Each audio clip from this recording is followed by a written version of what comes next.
কি করে উপদেষ্টা হলেন? মানে আমি প্রশ্নটা এরকম করে করি, আপনার নাম উপদেষ্টা হিসাবে কে প্রস্তাব করলো বা কিভাবে আপনি উপদেষ্টা পরিষদে গেলেন?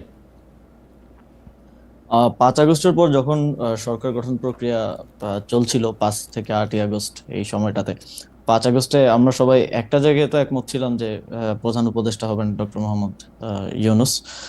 কিন্তু বাকিদের বিষয়টা ঠিক ছিল না। তবে আম, আমাদের কিংবা তখনকার যারা সমন্বয়ক সবার একটা এক্সপেরিয়েন্স হচ্ছে, দেখা গেছে আমাদের 69-এর গণ অভ্যুত্থানে ছাত্রদের অবদান আছে, 90-এর গণ অভ্যুত্থানে ছাত্রদের গুরুত্বপূর্ণ অবদান আছে, তারা জীবন দিয়েছে। কিন্তু পরবর্তীতে দেশ গঠন প্রক্রিয়ায় বা সেটাতে ছাত্রদের অংশীদারিত্ব না থাকার কারণে দেখা গেছে যে ছাত্রদের ভাগ্যের আসলে কোনো পরিবর্তন হয় নাই।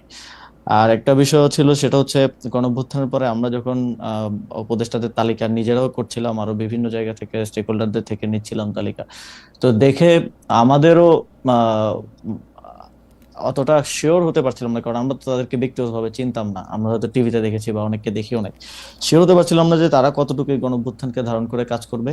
তো সেই জায়গা থেকে আমার যতদূর মনে পড়ে 6 কি 7 আগস্ট, হ্যাঁ, টিএসসি তে আমাদের 158 জন সমন্বয়ক সহ আরো যারা গুরুত্বপূর্ণ ভূমিকা রেখেছিল তাদেরকে নিয়ে একটা বৈঠক ছিল। তো ওই বৈঠকেই মোটামুটি সবাই প্রস্তাব করে যে আমাদের মধ্য থেকে বা ছাত্রদের মধ্য থেকে উপদেষ্টা পরিষদে যাওয়া উচিত। এবং সেখানে যদিও বাকি স্টেক হোল্ডারদের থেকে, যেমন তখন আম, সেনাবাহিনী একটা স্টেক হোল্ডার ছিল, তারপরে রাজনৈতিক দলগুলো স্টেক হোল্ডার ছিল, তো উপদেষ্টা পরিষদে যাওয়া উচিত। তো সব দিক থেকে ইয়ে হচ্ছিল যে দুইজন গেলে তারপরে সেখানেই সবাই মিলে সিদ্ধান্ত নেয় যে নাহিদ ভাই এবং আমি উপদেষ্টা পরিষদে যাব প্রাথমিকভাবে। পরবর্তীতে তো মাহফুজ ভাই হুম। মাননীয় প্রধান উপদেষ্টার বিশেষ সহকারী হন এবং পরবর্তীতে উপদেষ্টা হন। সেটা কি 158 জন সমন্বয়ক যারা ছিলেন তারা নাম প্রস্তাব করে সেটা ঠিক করেছেন? মানে সেটা কি কোনো ভোটাভুটির মাধ্যমে নাই? হ্যাঁ, সমন্বয়কদের মধ্যে যারা উপস্থিত ছিলেন হুম। সবার মোটামুটি ঐকমত্যের ভিত্তিতেই আমরা যাই। ওকে। আম, উপদেষ্টাদের তালিকার কথা আপনি বলছিলেন, সেই উপদেষ্টাদের তালিকা কার কার কাছ থেকে আসছিল? আপনারা মানে এই কারা উপদেষ্টা হবেন সেই সিদ্ধান্ত কি আপনারাই নিচ্ছিলেন, মানে যারা না, আমরা সমন্বয়ক? আমরা একটা প্রক্রিয়ার মধ্য দিয়ে গিয়েছি। সে সময়টায় আমরা একটা লিয়াজো কমিটি করেছি, আপনি যদি হুম। মনে করতে পারেন। জি। ওই সেটার লিড দিচ্ছিলেন আমাদের বর্তমান উপদেষ্টা মাহফুজ আলম, হুম। এবং আরো 4-5 জন যারা বিভিন্ন সোসাইটির বিভিন্ন সেক্টরের সাথে বিভিন্নভাবে সম্পৃক্ত হুম। হুম। ছাত্রদের মধ্য থেকেই। তো ওনারা মিলেই বিভিন্ন স্টেক হোল্ডারদের সাথে, যেমন বিএনপির সাথে আলোচনা হয়েছে উপদেষ্টা পরিষদ নিয়ে। আমাদের মাননীয় প্রধান উপদেষ্টা ডক্টর মোহাম্মদ ইউনূস স্যার একটা লিস্ট পাঠিয়েছিলেন আমাদের কাছে, সেখান থেকে ইনক্লুড হয়েছে, স্যার নিজে অনেককে ইনক্লুড করেছেন। তো সবকিছু মিলিয়ে একটা উপদেষ্টা পরিষদ প্রাথমিকভাবে গঠিত হয়েছিল। পরবর্তীতে বিভিন্ন সময় সেটা আরো বর্ধিত হয়েছে। তার মানে হচ্ছে যে আপনারা বিএনপির একটা লিস্ট, জামাতের একটা লিস্ট, প্রফেসর ডক্টর মোহাম্মদ ইউনূসের একটা লিস্ট, সবগুলি নিয়েই মোটামুটিভাবে আমরা যেটা আপনাদের কাছ থেকে জানতে পেরেছি বিভিন্ন সময়, বা উপদেষ্টারাও বলেছেন যে একটা সবগুলি নামের মধ্যে থেকে যে নামটা কমন বা যে নামটা নিয়ে বিতর্ক সবচেয়ে কম, এরকম নামগুলি আপনারা খুঁজছিলেন। হুম। ফাইনালি আপনারা যে উপদেষ্টা পরিষদটা পান, সেই উপদেষ্টা পরিষদটা যেই সময় আপনি শপথ নিলেন, যাদেরকে দেখলেন বা তাদের নাম শুনলেন, সেটা নিয়ে আপনারা মোটামুটি সন্তুষ্ট ছিলেন সেই সময়? এখন পর্যন্ত আসলে সত্যি কথা বলতে গেলে সে উপদেষ্টা পরিষদের 50-60% মানুষকে আমরা চিনি। হুম। আর এর বাইরে অনেককে হয়তো আমরা চিনিও না, কিন্তু ঐকমত্যের ভিত্তিতে বা আমরা সোশ্যাল মিডিয়ায় কিংবা গুগল ঘেটে দেখেছি যে তাদের প্রোফাইল কিরকম। যেমন এমনও অনেকের নাম আসছে যাদের প্রোফাইল বা ব্যাকগ্রাউন্ড একটু প্রবলেমেটিক, তো হুম। আমরা বিভিন্ন জন থেকে খোঁজ নিয়ে তাদের নাম বাদও দিতে হয়েছে। আবার হুম। এমন নাম আসছে যেটা হয়তো বিএনপির পছন্দ হয়নি বা ওকে। এর খুবই রিজিড পজিশন ছিল, সেটাও বাদ দেওয়া হয়েছে। তো এইভাবে একটা সর্বজন গ্রহণযোগ্য একটা উপদেষ্টা পরিষদ বানানোটাই, যাতে করে সবার একটা ইয়ে থাকে, এটাই ছিল উদ্দেশ্য এবং শেষ পর্যন্ত সেটা হয়েছে। মূলত এটা কোঅর্ডিনেট করেছিল মাহফুজ ভাই। হুম। যে লিয়াজু কমিটি হয়েছিল তারাই, কারণ আমাদেরকে আবার অনেকগুলো যারা নেতৃত্বে ছিলেন তাদের অনেকগুলো দিকে আসলে মেনটেন করতে হচ্ছিল। তো আমরা দেখেছি, আমরা অবগত ছিলাম, বাট পুরো জিনিসটা প্রক্রিয়াটা মাহফুজ ভাই সহ ইয়ে করেছিলেন। ওকে। একটু মানে যেহেতু ওইখান থেকে শুরু করলাম, একটু আর্মেনিয়া কথা বলি। আপনি জানেন যে আওয়ামী লীগের যারা আছেন তারা সবাই মনে করেন অনেকেই মনে করেন যে এটা আপনাদের ক্রেডিট না, না আওয়ামী লীগের সবাই মনে করেন মোটামুটি এটা আপনাদের ক্রেডিট না, দেশের লোকজন কোনো আন্দোলনের মধ্যে কোনো অংশগ্রহণ করে না, এটা দেশি বিদেশি ষড়যন্ত্র এক। আর দ্বিতীয় হচ্ছে সেনাবাহিনী বন্দুকের নল উল্টা দিকে ঘুরিয়ে দিয়েছিল বলে তাদের পতন হওয়া সম্ভব হয়েছে। এবং বিশেষ করে সেনাপ্রধানকে তারা দায়ী করেন যে সেনাপ্রধানের বেইমানির কারণেই, কোট আনকোট বেইমানির কারণেই আসলে তাকে দেশ ছেড়ে চলে যেতে হয়েছে বা আওয়ামী লীগ সরকারের পতন হয়েছে।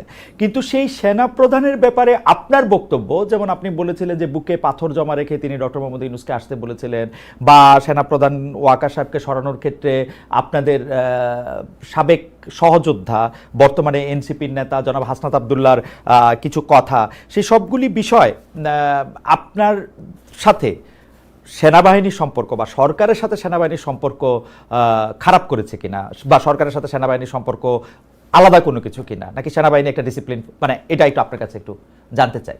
বিশেষ করে আপনার বক্তব্যের পরে এটা এরকম মনে হয়েছে কিনা ডক্টর মোহাম্মদ ইউনূস হয়তো সেনাপ্রধানকে এখন থেকে খারাপ ভাবতে শুরু করলেন যে উনি যেহেতু আমাকে চানই নাই তাহলে আমিও ওনাকে চাই না, ব্যাপারটা এরকম হয়েছে কিনা? সেনাবাহিনীর সাথে সরকারের কিংবা আমাদের তো কোনো বিরোধ নেই সেনাবাহিনীর সাথে, বরং আমরা মনে করি যে 5ই আগস্টের এবং এর পূর্ববর্তী গণঅভ্যুত্থানের সময়টাতে জুনিয়র অফিসার সহ যারা আছেন তাদের একটা চাপ ছিল যে তারা কোনোভাবেই গুলি করবেন না। সেটা বিভিন্ন মাধ্যমে আমরা দেখেছি, দরবার হলের মিটিং এর ইনফরমেশন লিক হয়েছে, সেখানে আমরা দেখেছি। তো তাদের এই অবদানকে অবশ্যই আমরা স্বীকার করি। তবে কিছু একটা জায়গায় আমার মনে হয় যে যে জায়গাটায় কনফ্লিক্ট সেটা হচ্ছে আওয়ামী লীগের প্রশ্নে, যেটা আমাদের যেই সরকার গঠনের উদ্দেশ্যে 6 তারিখ বঙ্গভবনে যে বৈঠক হয় 3 বাহিনী প্রধান এবং রাষ্ট্রপতির সাথে, সে সময়কার আমি আগে একটু বলে নিই, কারণ এর আগে যখন কথা বলছি সবাই অনেকে বলতেছিল যে আমার শপথ ভঙ্গ হয়েছে। আমার শপথ গ্রহণ হয়েছে 8ই আগস্ট। 8ই আগস্টের পূর্বের যে কোনো সময়কার বক্তব্য আমার শপথের মধ্যে ইনক্লুডেড হবে না। 8ই আগস্টের পরবর্তী যদি কোনো আমি রাষ্ট্রীয় গোপন তথ্য পাবলিক করি তা সেক্ষেত্রে আমার শপথ ভঙ্গ হতে পারে। তো গোপনীয়তা শপথ ভঙ্গ হওয়ার বিষয়টা অনেকে বলেছে। তো সেই মিটিংটা ছিল 6 আগস্ট, সরকার গঠন প্রক্রিয়া আমরা যখন ইয়াতে আলোচনা করি। তো সেখানেই এটা আমি আমার আগের বক্তব্য বলেছি যে সেখানে এই কথাটা এসেছিল যে সেনাপ্রধান বলেছিলেন যে দেশের 30-40% মানুষ তো আওয়ামী লীগকে সাপোর্ট করে। তো যে অন্তর্বর্তীকালীন সরকার আসবে সেটার তো সবার কাছে গ্রহণযোগ্য হইতে হবে। তো আওয়ামী লীগের সেই 30-40% মানুষ তো ডক্টর মোহাম্মদ ইউনূসকে হেট করেন। তো এটা নিয়ে আমাদের 3-4 ঘন্টার মতো প্রায় প্রায় এই টপিক সহ আরো প্রাসঙ্গিক অন্যান্য টপিক ছিল, বাট এটাই ছিল মূল টপিক। 4 ঘন্টার মতো সম্ভবত বৈঠক হয়েছিল। সেখানে আমরা 4 জন ছিলাম। বাইরে ছিলেন তখন আসিফ নজরুল স্যার ছিলেন, তানজিমউদ্দিন স্যার ছিলেন ঢাকা বিশ্ববিদ্যালয়ের, আরো সমন্বয়করা ছিলেন। ভেতরে আমরা 4 জন ছিলাম, আমি, নাসিরউদ্দিন পাটোয়ারি ভাই, মাহফুজ আলম ভাই আর নাহিদ ইসলাম। তো তখন মূল আলোচনার বিষয়বস্তু ছিল এটাই। এবং আমি তো আমার আগের সাক্ষাৎকারে বলেছি যে, এবং আমি এটা নিজের থেকে বানিয়ে বলি নাই যে বুকে পাথর চাপা দিয়ে মেনে নিলাম, এটা আমি ওনার বক্তব্যকে কোট করেছি। সো এবং এই বিষয়ে আমার জানা মতে কোনো রিবাটাল বা এরকম কিছু তো আসে নাই। তো সেই জায়গা থেকে আমার জায়গা থেকে আমার মনে হয়েছে যে আওয়ামী লীগের প্রতি সিম্প্যাথি থাকাটা এবং আওয়ামী লীগকে ফিরে আনার কিংবা নানা, যেমন এখন একটা কথা শুনতে পাওয়া যায় যে জাতীয় পার্টিকে প্রধান বিরোধী দল করার জন্য একটা তোড়জোড় চলতেছে। এই যে মেকানিজম করে যে মানুষের ম্যান্ডেট কে ইয়ে করা, ম্যানিপুলেট করার একটা প্রক্রিয়া। এবং এই যে আমি যতদূর জানি যে যারা ডামি এমপি ছিল, তারপর আওয়ামী লীগের যারা সাপোজ যাদের ইমেজ অতটা খারাপ না, তাদেরকে জাতীয় পার্টি থেকে ইলেকশন করানোর একটা পরিকল্পনা চলছে। এই ধরনের উদ্যোগ বা এই ধরনের বিষয়গুলোর কারণেই কিন্তু আমি ব্যক্তিগতভাবে এবং সরকারেরও বিভিন্ন অংশ এই বিষয়টা নিয়ে হয়তো স্কেপটিক্যাল থাকতে পারে। এবং সেটা কতটুকু আসলে যেটা বলছেন যে স্যারের সাথে সম্পর্ক খারাপ, এটা আমি কখনো দেখি নাই। স্যার সবসময় সবাইকে ওন করে সবাইকে সাথে নিয়ে আসলে কাজ করতে চান। এবং মূলত 5ই আগস্টের পরে এত বড় একটা অভ্যুত্থান বিপ্লবের পরে বাংলাদেশে যে পরিস্থিতি খারাপের দিকে যায় নাই, দেশটা যে একটা গৃহযুদ্ধের দিকে যায় নাই, বরং আস্তে আস্তে আরো স্টেবিলিটির দিকে আসছে, এটা মূলত স্যারের এই সবাইকে অ্যাকোমোডেট করে কাজ করার মানসিকতার কারণেই সম্ভব হয়েছে।